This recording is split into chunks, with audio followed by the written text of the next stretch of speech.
Om Shanti. Good morning. आज मीठे बाबा ने विशेष सुप्रीम सर्जन बन करके हमारी आत्मा शक्तिशाली बने, रोग मुक्त बने, इसलिए बाबा ने परहेज हमको विशेष सिखाया। जैसे वो डॉक्टर होता है तो परहेज बताता है कि भोजन हमारा बहुत सात्विक हो, शुद्ध हो, क्योंकि शुरू से यज्ञ में जो स्थापना से बाबा ने दो ही नियम दिया, एक अन्न शुद्धि और दूसरा संग शुद्धि।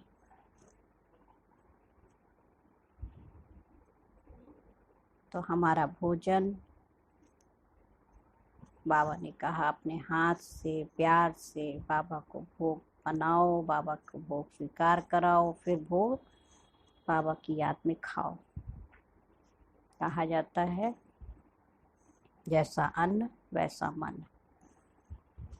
लेकिन आज मिलिट्री वाले हैं, कोई ऐसे बुजुर्ग हैं जो नहीं अपने हाथ से बना सकते हैं या जिनको सुविधा नहीं है, तो बाबा फिर वो भी राय देता भले डबल रोटी खा सकते हैं या घर में कोई बनाता है भले खा सकते। लेकिन मुख्य जो बाबा ने हमें नियम दिया कि भोजन हमारा बहुत शुद्ध हो, सात्विक हो, और जो शिव बाबा को याद नहीं करते, मुरली नहीं सुनते, तो उनके हाथ का भी हम भोजन स्वीकार नहीं कर सकते हैं। आप सबको मालूम हो पहले ज़माने में घर में बुजुर्ग माताएं होती थीं, सास होती थी, वो लोग बहुओं के हाथ का भोजन नहीं खाती थी। क्या तुम बच्चों को खिलाती हो, बच्चों का सब साफ सफाई करती हो, उनको देख रेख करती हो, तो उन्हीं हाथों से खाना बनाओगी। तो पहले देखो वो भी इतना नियम करती थी। बाबा ने मुख्य हमको पवित्रता के लिए जो बात दी, राय दी, उन बच्चों को भी पहले ज्ञान सुनाया, तो उनके अंदर भी उदाहरणाएं हो दिव्य गुणों की, अन्न शुद्धि, संग शुद्धि। तो हमें ढीला नहीं बनना है। जैसे अपने शरीर को तंदुरुस्त रखने के लिए हम नियम पूरा फॉलो करते हैं ना, डॉक्टर की हर बात को मानते हैं, क्योंकि डॉक्टर ने कहा है अगर आपने नहीं माना तो आपको बीमारी और बढ़ जाएगी। वैसे आत्मा की भी इम्यूनिटी पावर बढ़ाने के लिए, आत्मा को शक्तिशाली बनाने के लिए हमें बाबा के दिए हुए नियमों को संपूर्ण रूप से फॉलो करना है। और जहाँ प्यार होता है, अपनत्व होता है, वहाँ नियम फॉलो कर सकते हैं। तो अभी हम बाबा के आज 10 जून 2020 के महावाक्य सुनेंगे। मीठे बाबा ने कहा, मीठे बच्चे, अपना कल्याण करना है तो हर प्रकार की परहेज रखो। फूल बनने के लिए पवित्र के हाथ का भोजन, शुद्ध भोजन खाओ।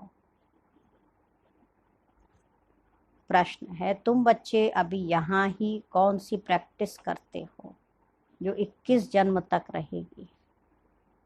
उत्तर है, सदा तन मन से तंदुरुस्त रहने की प्रैक्टिस तुम यहाँ से ही करते हो। तुम्हें दधीची ऋषि मिसल यज्ञ सेवा में हड्डियां भी देनी है, लेकिन हठ योग की बात नहीं है ना। हड्डियां देना माना इतना जी जान से, दिल से सेवा करना। बाकी अपना शरीर कमजोर नहीं करना है। सोचे खाना ही नहीं खाएंगे, बहुत सेवा कर रहे हैं, तो उसका भी ध्यान रखना बहुत जरूरी है। ये तन हमारा बहुत वैल्यूबल है। तुम योग से 21 जन्मों के लिए तंदुरुस्त बनते हो, उसकी प्रैक्टिस यहाँ से करते हो। ओम शांति। कॉलेज अथवा यूनिवर्सिटी होती है तो टीचर भी स्टूडेंट तरफ देखते हैं, है ना। गुलाब का फूल कहाँ है, फ्रंट में कौन बैठे हुए हैं, देखते हैं ना। तो ये भी एक बगीचा है, परंतु नंबरवार तो है ही। यहाँ ही गुलाब का फूल देखता हूँ, फिर बाजू में रतन ज्योत, कहाँ अकबी देखता हूँ। हाँ, बाबा वैरायटी फूलों को देखते अपने बच्चों में। हाँ, बागवान को तो देखना पड़े ना। उस बागवान को ही बुलाते हैं कि आकर इस कांटों के जंगल को खत्म कर फूलों का कलम लगाओ।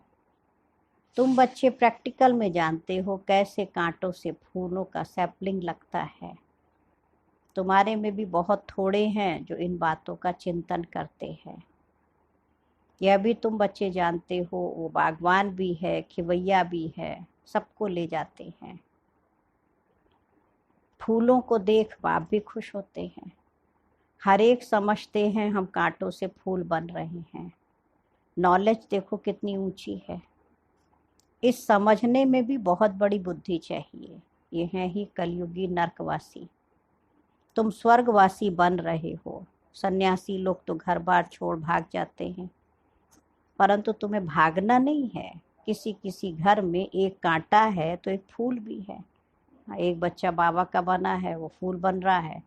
एक नहीं है, भगवान का बच्चा नहीं बना, तो वो रावण की श्रीमत पर चल के कांटा ही चुभा रहा है स्वभाव से ना। बाबा से कोई बच्चे पूछते, बाबा बच्चे की शादी कराएं?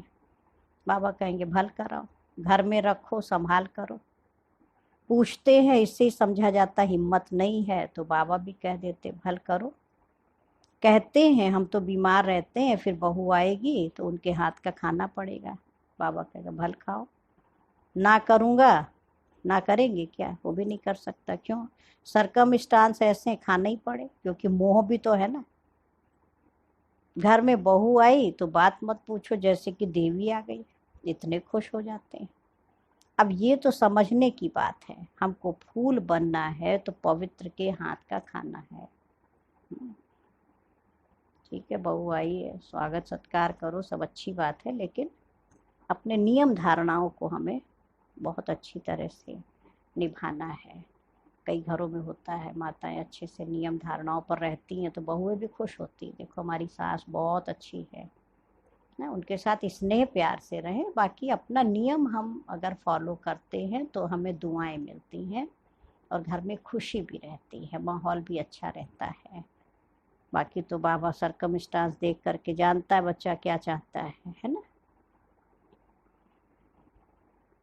तो उसके लिए अपना प्रबंध करना है कि हम पवित्र के हाथ का भोजन कैसे खाएं। बाप समझाते हैं तुम देवता बनते हो तो इसमें ये परहेज तो चाहिए। जितनी जास्ती परहेज रखेंगे उतना तुम्हारा ही कल्याण होगा। जास्ती परहेज रखने में कुछ मेहनत भी होगी। रास्ते में भूख लगती है, खाना साथ में ले जाओ। कोई तकलीफ होती है, लाचारी है, तो स्टेशन वालों से डबल रोटी ले खाओ। अब आजकल तो डॉक्टर्स ही मना कर रहे हैं, है ना। तो समय ऐसा परिवर्तन हो गया। बाबा तो कब से हमें देखो 85 ईयर्स हो रहा है नियम फॉलो करा रहा है। आज डॉक्टर्स खुद कह रहे हैं अपने हाथ से भोजन बनाओ, खाओ। कहाँ किस में किसको बीमारी है, उसी हाथ से आपके लिए बना रहे हैं।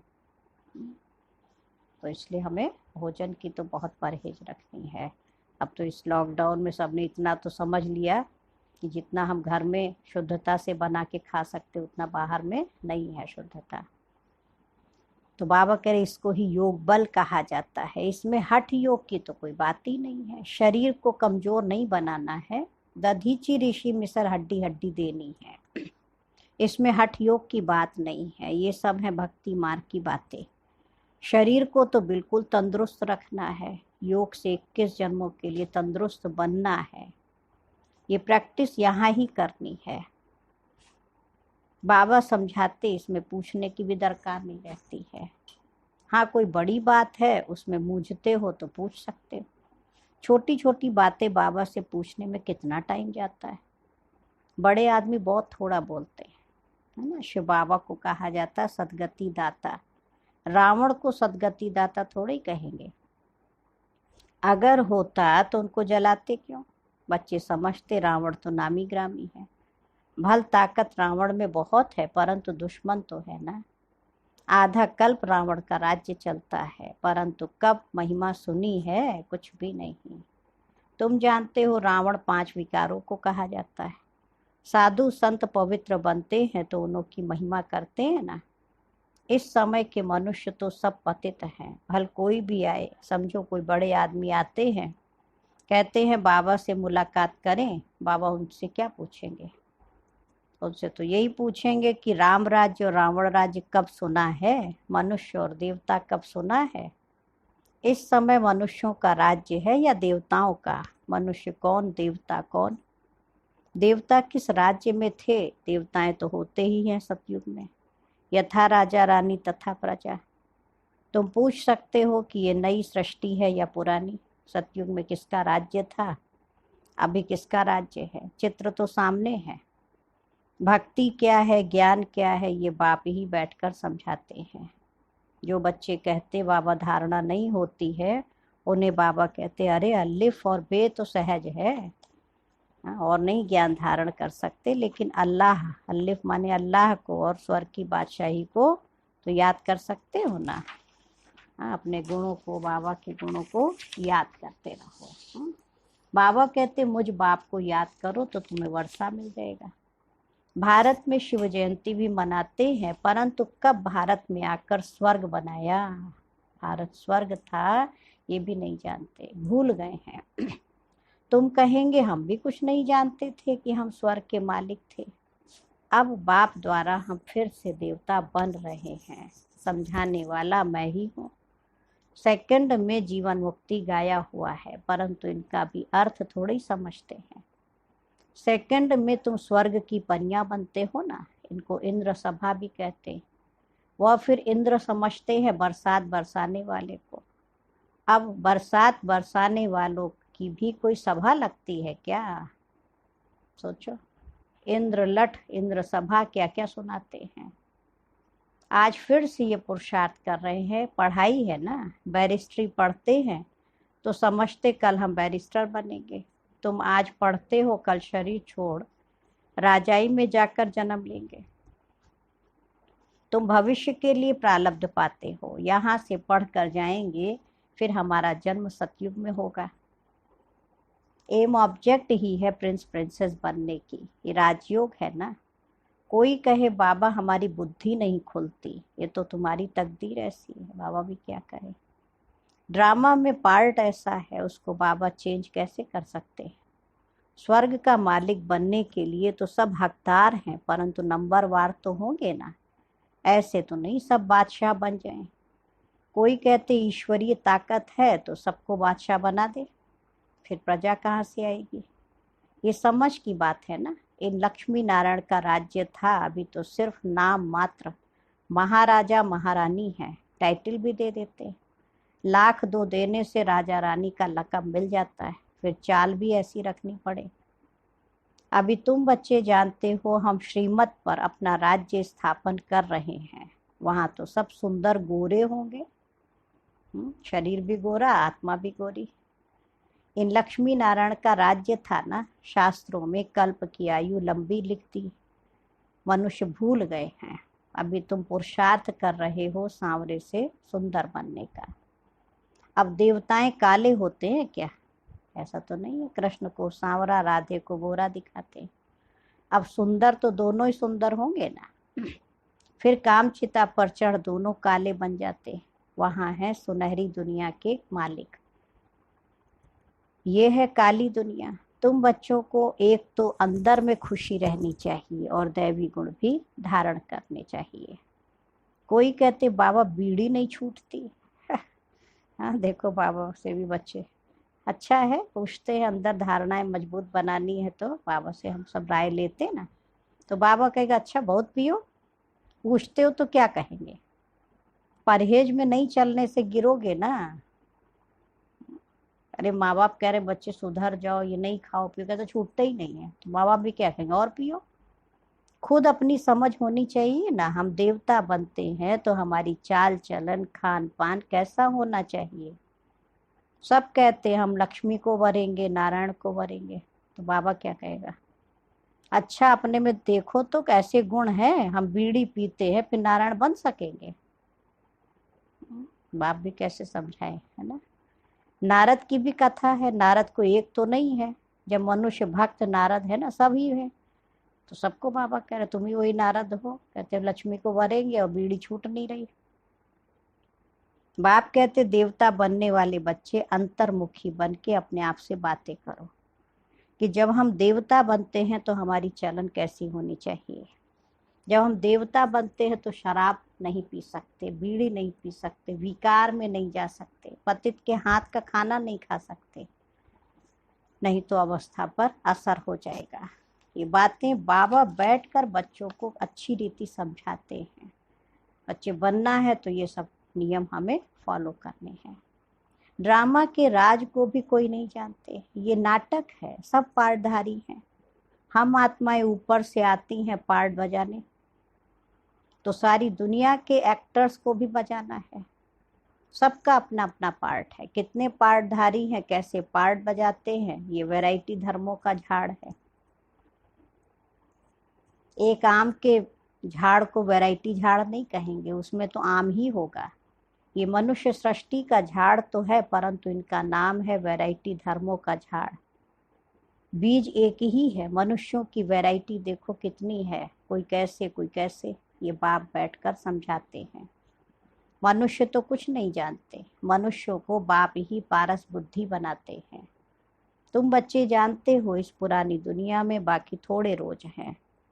कल पहले माफिक सैपलिंग लगती रहती है। अच्छी प्रजा, साधारण प्रजा का भी सैपलिंग लगता है। यहाँ ही राजधानी स्थापन हो रही है। बच्चों को हर एक बात में बुद्धि चलानी होती है।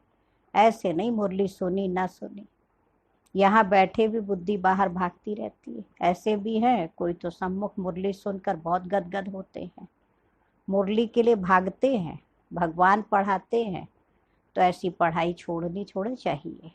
टेप में एक्यूरेट भरता है, सुनना चाहिए। तब तो टेप मशीन ही थी, अब तो सामने भी देखते हैं ना, एक्यूरेट सब सुना रहे हैं। अपनी दादियाँ सुना रही, बहनें सुना रही हैं, हाँ टीवी में आता है, सुनो। अभी तो घर बैठ के सब लाभ ले सकते हैं ना। साहूकार लोग खरीद करके तो करेंगे तो गरीब सुनेंगे, है ना। टेप मशीन के लिए बाबा कह रहे हैं। और तब तो टेप हर जगह होता भी नहीं था, तो बाबा कहते भाई साहूकार है वो खरीदेंगे तो गरीब भी सुन लेंगे, सबका कल्याण हो जाएगा। गरीब बच्चे भी अपना भाग्य बहुत ऊंचा बना सकते हैं। बाबा बच्चों के लिए मकान बनवाते हैं। गरीब 2 रुपया भी मनी ऑर्डर कर देते हैं, बाबा इसकी एक ईंट मकान में लगा देना, 1 रुपया यज्ञ में डाल देना। फिर कोई तो हुंडी भरने वाले भी होंगे ना, हुंडी माना बाबा की भंडारी भरने वाले, गुल्लक। तो साहूकार होगा पूरा भर देगा, खूब अच्छा मकान बन जाए। गरीब होगा तो 2 रुपया भी दे देगा। मनुष्य हॉस्पिटल आदि बनाते कितना खर्चा लगता है। साहूकार लोग सरकार को बहुत मदद करते हैं, उनको क्या मिलता है, अल्पकाल का सुख। यहाँ तो तुम जो करते हो 21 जन्मों के लिए। देखते हो बाबा ने सब कुछ दिया, विश्व का मालिक पहला नंबर बना। 21 जन्मों के लिए ऐसा सौदा कौन नहीं करेगा। भोलानाथ तब कहते हैं ना, अभी की ही बात है, कितना भोला है। कहते जो कुछ करना है कर दो। कितनी गरीब बच्चियां हैं, सिलाई करके पेट पालती हैं। बाबा जानते हैं ये तो बहुत ऊंच पद पाने वाली है ना। भले गरीब है, सिलाई करके पेट पाल रही, लेकिन बाबा को याद करती है, अपनी धारणाओं में मजबूत रहती है, तो देखो बाबा कहते वो भी ऊंच पद पा सकती है। सुदामा का भी मिसाल है ना, चावल मुट्ठी के बदले 21 जन्मों के महल मिल गए, तो भाग्य बनाया ना। चावल मुट्ठी माना जो भी अपनी कमी कमजोरी की पोटली है सब भगवान को दे दो, कुछ भी हमारे अंदर ना रहे। गरीब बच्चा है, अब साहूकार है, तो सोचेगा लो हम ट्रक भर के अनाज भेज दें, तो बाबा गरीबों का भी भाग्य बनाता। जो आपके पास है कना दाना, जो आप बाबा के यज्ञ में लगाते हो, तो सतयुग की दुनिया के महल मिल जाते हैं। यह बातें तुम नंबरवार पुरुषार्थ अनुसार जानते हो। बाबा कहते मैं भोलानाथ भी हूँ ना, यह दादा तो भोलानाथ नहीं है। ये भी कहते भोलानाथ शिव बाबा है, इसलिए उनको सौदागर, रत्नागर, जादूगर कहा जाता है। तुम विश्व का मालिक बनते हो। यहाँ भारत कंगाल है, प्रजा साहूकार है, गवर्नमेंट गरीब है, प्रजा साहूकार है। अभी तुम समझते हो भारत कितना ऊंचा था, स्वर्ग था, उसकी निशानियां भी हैं। सोमनाथ का मंदिर कितना हीरे जवाहरों से सजा हुआ था, जो ऊंट भरकर हीरे जवाहर ले गए। तुम बच्चे जानते हो अभी यह दुनिया बदलनी जरूर है, उसके लिए तुम तैयारी कर रहे हो। अब जो करेगा सो पाएगा। माया का अपोजिशन बहुत है। तुम हो ईश्वर के मुरीद और बाकी सब है रावण के मुरीद। तुम हो शिव बाबा के। शिव बाबा तुमको वर्षा देते हैं। सिवाय बाप के और कोई बात बुद्धि में नहीं आनी चाहिए। सिवाय एक शिव बाबा के और कोई बात बुद्धि में ना आए। मेरा तो एक शिव बाबा, दूसरा ना कोई। अच्छा मीठे मीठे सिक्की लधे बच्चों प्रति माता पिता बाप दादा का याद प्यार और गुड मॉर्निंग। रूहानी बाप की रूहानी बच्चों को नमस्ते। हम रूहानी बच्चों की माता पिता बाप दादा को याद प्यार नमस्ते और गुड मॉर्निंग। शुक्रिया बाबा, शुक्रिया। धारणा के लिए मुख्य सार है मुरली का। फर्स्ट पॉइंट है अंतर्मुखी बन अपने आप से बातें करनी है कि जबकि हम देवता बनते हैं तो हमारी चलन कैसी हो। कोई अशुद्ध खान पान तो नहीं है, ये अपनी चेकिंग खुद करना। सेकंड पॉइंट है अपना भविष्य 21 जन्मों के लिए ऊंचा बनाना है तो सुदा में मिसल जो कुछ है भोलानाथ बाप के हवाले कर दो। पढ़ाई के लिए कोई भी बहाना ना दो। आज मीठे बाबा का वरदान है सत्यता, स्वच्छता और निर्भयता। सत्यता, स्वच्छता और निर्भयता के आधार से प्रत्यक्षता करने वाले रमता योगी भव। परमात्मा प्रत्यक्षता का आधार सत्यता है और सत्यता का आधार स्वच्छता व निर्भयता है। यदि किसी भी प्रकार की अस्वच्छता अर्थात सच्चाई सफाई की कमी है या अपने ही तमोगुणी संस्कारों पर विजयी बनने में, संस्कार मिलाने में या विश्व सेवा के क्षेत्र में अपने सिद्धांतों को सिद्ध करने में भय है तो प्रत्यक्षता नहीं हो सकती है। भगवान ने जो हमें नियम मर्यादाएं सिद्धांत दिए हैं, अगर हम वही नहीं दुनिया के आगे सिद्ध कर सकते, भय लगता है कि लोग क्या कहेंगे, तो कैसे ज्ञान की प्रत्यक्षता होगी। दादियों ने अपनी धारणाओं को मजबूत रखा, देश विदेश में भी सेवा किया, लेकिन उन धारणाओं को नियम मर्यादाओं को फॉलो करते हुए किया तो आज विश्व में प्रत्यक्ष हो गई। इसलिए सत्यता और निर्भयता को धारण कर एक ही धुन में मस्त रहने वाले रमता योगी, सहज योगी, राजयोगी बनो तो सहज ही अंतिम प्रत्यक्षता होगी। आज का स्वमान भी याद रखिएगा, मैं आत्मा रमता योगी हूँ, है ना। और आज का स्लोगन है बेहद की दृष्टि वृत्ति ही यूनिटी का आधार है। बेहद की दृष्टि वृत्ति ही यूनिटी का आधार है। इसलिए हद में नहीं आओ, है ना, लिमिटेशन में नहीं, हमें अनलिमिटेड बेहद का बुद्धि योग रखना है। अच्छा, ओम शांति, ओम शांति।